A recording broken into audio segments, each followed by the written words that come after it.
ہری پور tiger force کے زیر اہتمام ملا رمضانی کے کمیونٹی سینٹر میں ڈینگی وائرس پولیو میں اسٹیشنز کورونا 19 کے دوران بہترین کارکردگی کرنے والے ٹائیگر فورس کے ممبران کے اعزاز میں تعریفی اسناد کی تقسیم کا پروگرام کیا گیا۔ ٹائیگر فورس ہری پور کی کارکردگی کے لحاظ سے بہتر سروس مہیا کر رہا ہے۔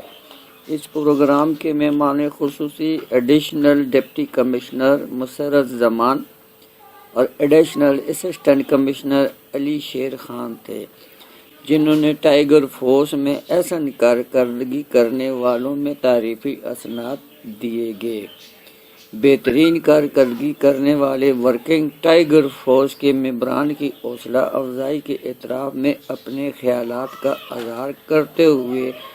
ایڈیشنل ڈپٹی کمشنر مسرت زمان صاحب نے اپنے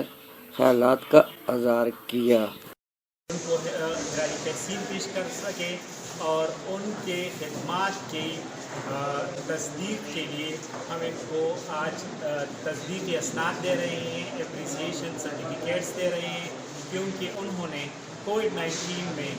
ضلعی انتظامیہ کے ساتھ مل کر بھرپور طریقے سے SOPs امپلیمنٹ کرنے میں اہم کردار ادا کیا۔ اس کے علاوہ عید الاضحیٰ میں کیٹل منڈیز میں ان کا کردار کسی سے پوشیدہ نہیں، اور پلانٹیشن ڈرائیو جو تھا اس آٹم سیزن کا، اس میں انہوں نے ہمارے ساتھ بھرپور ساتھ دیا، اور ابھی ڈینگی میں بھی یہ ہمارا ساتھ دے رہے ہیں۔ تو ان کے خدمات کو ریکگنائز کرنے کے لیے ہم سب یہاں پہ اکٹھے ہوئے ہیں، اور ہم نے ہری پور کے ٹائیگر فورس کے نوجوانوں میں اسناد تقسیم کیے آج۔